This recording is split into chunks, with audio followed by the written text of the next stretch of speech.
The following program is a PBS Wisconsin original production. Today, as I announce my intention to not seek re-election in November, I do so with deep gratitude and with pride in the work we've done. After 13 years as Assembly Speaker, the longest in state history, Robin Vos is stepping down from office. I'm Frederica Freiberg. Tonight on Here and Now, analysis of Speaker Vos's departure and the final business of the legislative session.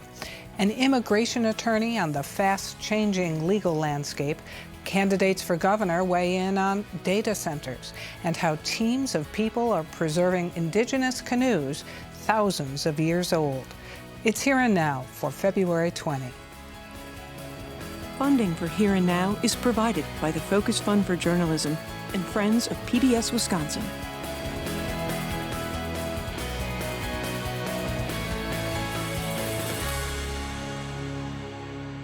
A powerful figure in the state legislature is not seeking re-election. After 22 years representing his Racine County district and 13 years leading the Assembly, Republican Speaker Robin Vos said late this week he is retiring from office. The Vos announcement comes as Democrats try to flip control in the legislature in upcoming elections under new voting maps. Senior political reporter Zach Schultz is at the Capitol with more. And hi, Zach. Hello, Fred. So describe just how powerful Speaker Vos has been in the legislature. Well, he is the longest-serving Assembly Speaker in state history, and that did not come without him learning how to consolidate power within his own party, within his own caucus in the Assembly. He had a lot of nicknames from both friends and foes, Boss Vos, the Shadow Governor. It was basically known that nothing could become law without him saying yes and signing off and allowing it to come to the floor in the Assembly, and he controlled that chamber for quite a long time. What does his departure say about how real the potential of November elections might be for the partisan makeup of the legislature? Well, Democrats certainly see it as a positive sign. They're definitely proclaiming in all their press releases that this is the sign Republicans know that this is going to be a Democratic fall and they're going to pick up those 5 seats that they need to flip the Assembly. I wouldn't look as far into it as that. In his announcement, he wasn't going to seek re-election. Vos said he had a mild heart attack last fall. He certainly is. He said he's going to continue to campaign. He certainly set up a machine within the Republican Party to win those seats, even when they're facing into headwinds. So I wouldn't count that out. It's a lot about optics, though. Democrats are going to campaign and say they've got momentum because of this. And certainly the idea of what the Assembly will look like in the future without Robin Vos, no matter who's in charge, means there's a lot of uncertainty coming to the chamber and to the Capitol. How realistic is a flip from Republican to Democratic majority in the Assembly and Senate? Well, in the Senate, it's 2 seats that the Democrats need to pick up. They have their eyes on those, and they feel very confident that they've got good candidates in seats. They've got some open seats as Republicans are retiring and not choosing to defend some of those seats. They're optimistic in that chamber. In the Assembly, it is an uphill climb. They had those same seats that they had 2 years ago. On the Senate side, it was seats that weren't up 2 years ago, so they couldn't have done it. The Assembly Democrats had their chance. They won 10, but they lost the 5 they needed to flip it. They've retained candidates. They've got their eyes on who they want to see targeted. We all know what those battleground races are going to be. A lot of it depends on what the wave looks like at the top, if there is one way or the other. But down ballot, and that's one thing Vos has been known for, is insulating his candidates in those seats so that they don't face some of those political headwinds that may impact other candidates. So it is a complete toss-up in the Assembly. Meanwhile, the Assembly was adjourning with a little undone business on the floor, including that deal between the Republicans and the governor over property tax relief. That could still happen, or what do we think? Well, there's always time. The Assembly Republicans say that this is the last time they're going to be in session, that they're taking the rest of the year off to get ready for the campaign. However, there are floor session dates available in March if they want to come back in regular order. And obviously, they can always come back in special session or extraordinary session. This is the kind of deal that could get done on a moment's notice simply because there's a lot of political incentives going into the fall for both sides to want to figure out how to spend some of this surplus and campaign on that. However, the two sides are not on the same page right now, and they are running out of their own set deadlines for how long they have. So who knows? I wanted to ask you about the bill that passed in both chambers. That's the Medicaid expansion to give 1 year postpartum coverage to new mothers. I thought Foss didn't like that. Yes, he was the lone person standing in the way of that bill becoming law for at least a couple sessions now. He told me last December he didn't believe in expanding the welfare state, which is why he exposed Medicaid expansion. However, the people that were lined up, the Republicans out front to announce they'd reached a compromise, were those very vulnerable Assembly Republicans running to protect that majority for next year. It wasn't a coincidence that they were ones to announce that that bill was going to pass. And in the end, Voss voted for it on the floor. All right. Well, Zach Schultz, thanks so much. Thanks, Fred. Governor Tony Evers' last State of the State address called 2026 the year of the neighbor and asked Wisconsinites to be good neighbors to each other. The neighborly spirit was strained by week's end as Republican lawmakers and the governor were still working to reach accord on property tax relief before the legislature adjourns for the session.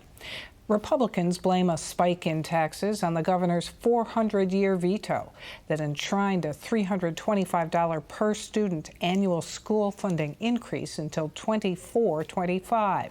Here are Evers and Senate Republican Majority Leader Devin LeMahieu speaking on the matter. A decade of Republicans consistently failing to meaningfully invest in our kids and our K-12 schools has consequences. Wisconsinites have been going to referendum in high numbers in years, raising their own property taxes just to keep the school lights on. It started long before I became governor. I get Republicans want to blame my 400-year veto for property taxes going up. Why? Of course, it's politics, of course.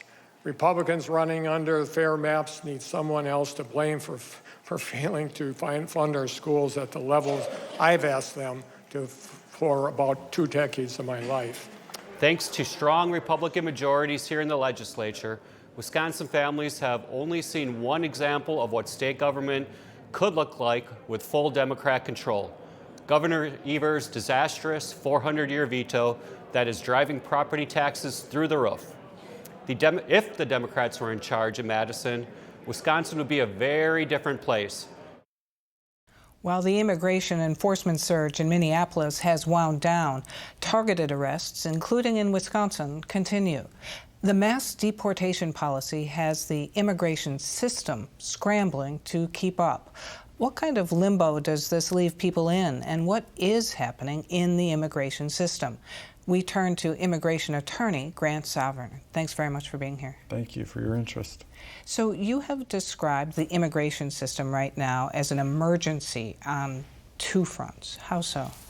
Well, on one side, there are just so many more people being picked up than there ever have been before. I mean, it appears that there's some sort of quota that ICE and Border Patrol have to reach. So it's just an unbelievable, unprecedented volume of people that we have to address, and we have to get to them quickly. If we don't find them within a day or 2 days, or at the most 3, they get moved to a facility away from their family, away from a lawyer who can help them in a jurisdiction that's often much more difficult. But on the second side, the government is just changing the rules every day, every week, something that lawyers have to find out about when you're in court and waiting for a hearing. And they're just changing the rules that make due process almost impossible for anybody to get. Speaking of changing the rules, what are you seeing among people who have followed all the rules to become U.S. citizens, or they're here on some kind of protected status or refugee status or something like that? Yeah, I think, we hear from the government that all immigrants are criminals and therefore they should be deported. And then we also hear, if only you wait in line like everybody else, if only you file the right application, which frankly does not exist anymore. But successive presidential administrations have come up with their own programs because Congress basically hasn't done an overhaul of the immigration system since 1952. But because of that, the next president can just cancel those things. And this administration has been doing that left and right. So people who followed every rule they're supposed to, fill out the right application, waited when they should, paid the right fee, are now being told that we are making you illegal, if that's a term that can be used that the administration uses. But they have done everything right. especially now we're talking about people from really problematic places like Ukraine and Venezuela and places with civil wars and natural disasters where people have gotten the application, been approved, and are here in a legal path. The government just pulls the rug out from under, says, you're no longer illegal. And the worst that I can think of from our own perspective are the 800 people from Afghanistan who were airlifted out of Kabul, who helped us and our government, who are now being told that the programs that they have, temporary protected status or humanitarian parole, are no longer valid, and so we're going to pick you up if you are still in that status. And there's a brand new rule out this week about refugees. This is something, it has been going on for almost 75 years in the United States, where we take people who have been languishing in refugee camps around the world for 10 or 15 years and give them a new life in the United States. That's called refugee status. But all these people are ones who have participated in this program, have been granted status by the State Department or by the Immigration Service, and they're allowed to stay in the United States indefinitely because they can't be sent back. They shouldn't be sent back. The law says they shouldn't be sent back. And yet just this week, the government turned a rule that says you may apply for a green card within a year from your refugee or asylum status, so you can have permanent resident status, stay, work wherever you want, travel in and out of the United States. They've now turned that rule around to say if you didn't apply for a green card within a year, we reserve the right to detain you, to investigate you, and potentially deport you for no stated reason whatsoever, except it seems like to have more numbers to be able to say to the American people, we've deported a lot of people. What kind of scramble is this for people in your line of work? Yeah, I can't tell you. Times are difficult enough. Like where I work at the Community Immigration Law Center, there are lawyers who are fighting every day, and it's a really tough job. Just normally, between the volume and the stories and the humanitarian side, kids and families. But now the government is just changing everything they do, and it is a very difficult situation to try and represent somebody. If you don't have a lawyer right now, I can tell you, you have 100% chance of being deported because the rules have changed so much. The ground on which we are standing in immigration court is changing every day or every week. If you do have a lawyer, what are your odds? I mean, I could tell you, a case that happened just in the past few weeks with our organization is somebody was applying for asylum from Latin America because they had a very bona fide claim of persecution that would happen to them if they got sent back to their home country, and fortunately came to us at the last minute and said, will you please come with us? And we didn't have time to prepare. But when we went there, we found out about these alternative country agreements that the government is using to say, well, we can't send you back to your home country because of persecution, but we're going to send you to some third country to which you've never been before. And without a lawyer to know that that's going to happen and to prepare a case about what would happen to that person if they got sent, for example, in Latin America, the government has arranged this agreement to send almost everybody to Honduras. If you're from Africa, everybody is sent to Uganda. And without a lawyer, there's almost no way for you to prepare that. And even with the lawyer, it is extremely difficult. Where does this end up? Both for the families, but also for our community. The fact that you can be picked up, sent to another country, and in the middle put in prison for a potential civil violation without any due process is something that I and people in our community in Wisconsin can't abide. Everybody should have a fair shot, at least. I and the lawyers who work at the Community Immigration Law Center are trying just to make sure today's people are getting some due process. So all we can do is see what's in front of us today and do the best we can. All right, we leave it there. Grant Sauer, thanks very much. Thank you. What do the leading candidates running for governor think about data centers? Here and Now senior political reporter Zach Schultz asked them as part of our continuing series on the biggest issues in the race for governor. Wisconsin's utility companies are asking the Public Service Commission to approve the largest rate hikes in history. And that's before we see any impact from the data centers being proposed around the state. So we asked the candidates what role the state should play in approving or facilitating these data centers. It's exciting new technology. I think we need to make sure on the energy side of it that we do not harm existing ratepayers, so residential ratepayers and manufacturers. It would be unfair to existing manufacturers for them to pay much higher electricity rates just because a new industry came in. So we're going to probably have to find a new template if AI and the data centers specifically come into Wisconsin. We're probably going to have to find a new template of how we deal with energy and the data centers. There shouldn't be any corporations that are coming in and jacking up prices for ratepayers. And I'm not interested in the state providing subsidies and handouts for large corporations that are coming in who are really going to impact our clean lakes, our air. And so the subsidies that folks might be proposing and support are really concerning to me. And I think right now we are seeing democracy at its core strength with people who are speaking out and defending their communities and talking about why they do or do not support data centers. So if they want to come to our party, if they want to be here, let's invite them, but let's be at the table making sure that they are good partners for the state and making sure that we are negotiating the best deals that we can for the state. I'm somebody who's been at that table. I've had those conversations. I've worked with the big data centers and the big providers. I've worked with many big companies in negotiating for Wisconsin, and I have that experience that I would bring to the table. And I would be very hands-on in making sure that we're doing everything we can to protect Wisconsin ratepayers, Wisconsin's environment, but also take advantage of the opportunity that's offered by the investment we're seeing in technology.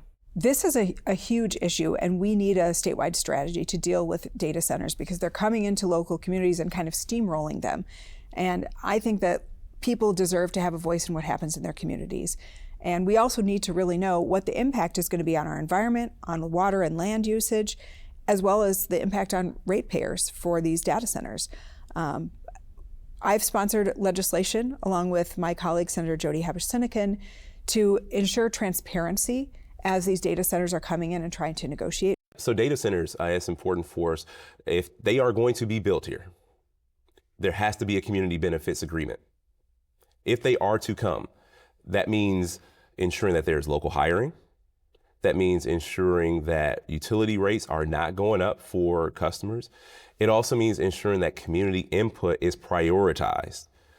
There shouldn't be data center construction if there's mass opposition from the communities that they are going to go in. And this also means addressing concerns like water quality. We all have a little anxiety about that, and you see that at the local level with these things. But I think that the responsibility that we have fundamentally is to just ensure that these conversations, some that are happening at the state level, a lot that are happening at the local level, that they are, the main thing that we have with them is that there is transparency around them, and that the users of this are accountable, and that the benefits accrue to all of us, and that the responsibility for the costs aren't borne by taxpayers in the state of Wisconsin. The data centers have to be a conversation with the community, and we want to make sure that those data centers are in a community that wants them. But what we have to do on the front end is to make sure contractually that the energy uses are not going to be borne on the back of taxpayers, that they are going to be investing particularly in renewable energy, and that they are going to be bearing those costs for those energies, because we certainly don't want it to be on the backs of taxpayers. This is an opportunity for us to utilize new technology, leverage the legacy industries that we have here locally. When you think about manufacturing and agriculture and water technology and things of that nature, to really make it a community benefit. Bringing in the tech centers and data centers and AIs can be good, but we have to make sure that we have those protections in place while also making sure that there's community benefits that are going to be tied to this level of development. How do we utilize this for our schools? How do we utilize this to expand broadband? How do we utilize this to expand the access that our entrepreneurs have in every corner of the state of Wisconsin? Reporting from Madison, I'm Zach Schultz for Here and Now. In environmental news, a court ruling maintains that a permit was properly granted by the Wisconsin Department of Natural Resources, allowing the Canadian oil company Enbridge Energy to reroute an oil pipeline around the Bad River Reservation in northern Wisconsin. The tribe challenged the permit, saying the line poses an environmental threat to local waterways if a spill were to occur.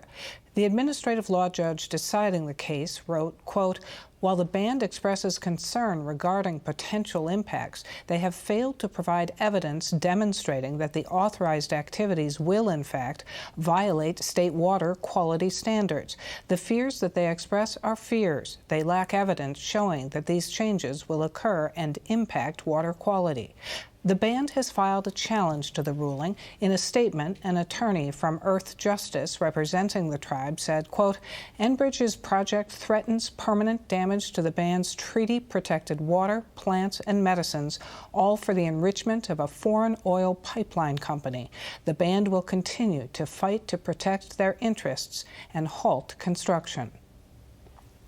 In recent days, divers announced the discovery of a 150-year-old shipwreck in Lake Michigan. The Lac La Belle steamer ship sank in 1872. In Madison, historical underwater discoveries date much, much older. Of the 16 ancient canoes found in Lake Mendota, the oldest is 5,200 years old, dating back to indigenous water travel. Here and Now and ICT reporter Erica Aisi tracks their discovery and preservation.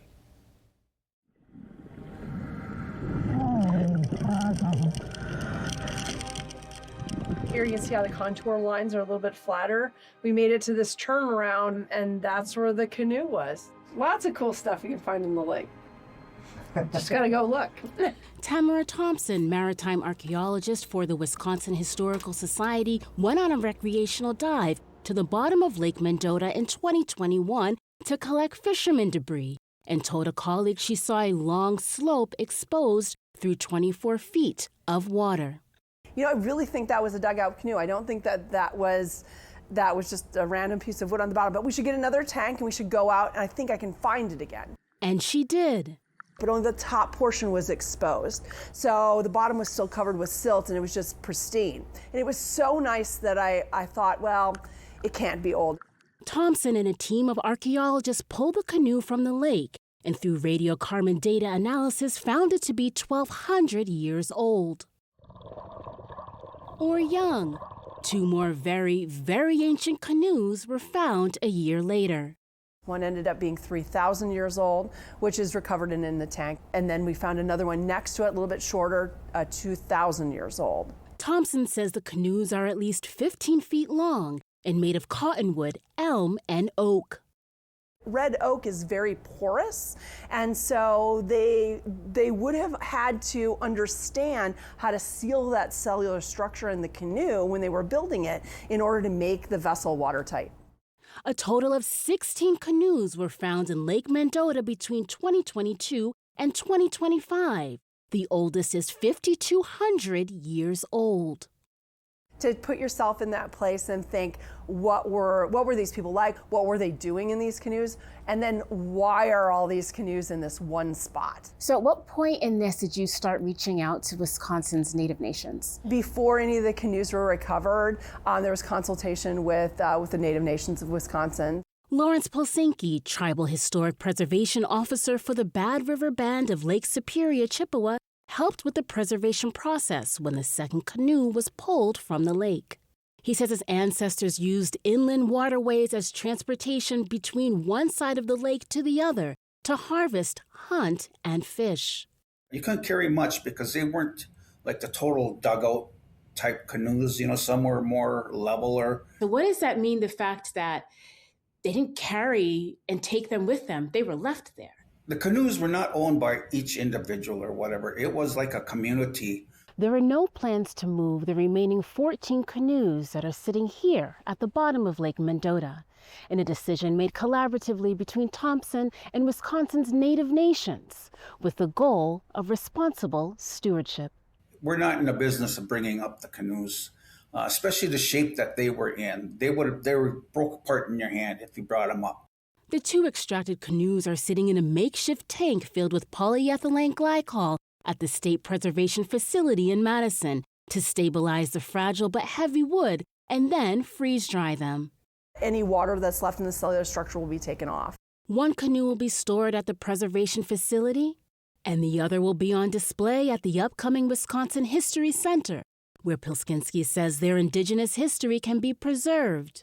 Let our knowledge be told, let our history be told of how we traveled. In Madison, I'm Erica Isi for Here and Now and ICT. In other news, Reverend Jesse Jackson, the civil rights icon with strong Wisconsin connections, died this week. Jackson visited Milwaukee and environs many times, advocating for civil rights and social and economic justice.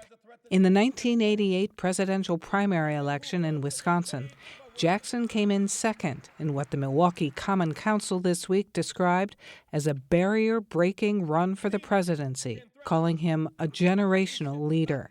At the time, Jackson told the New York Times he was very proud he got so many white votes in Wisconsin.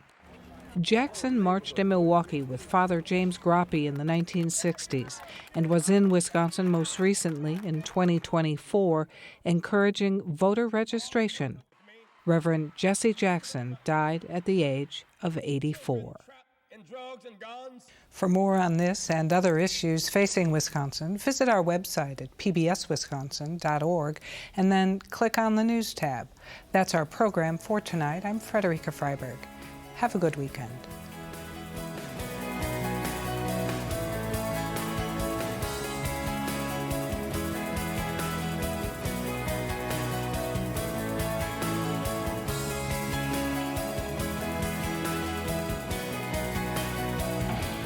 Funding for Here and Now is provided by the Focus Fund for Journalism and Friends of PBS Wisconsin.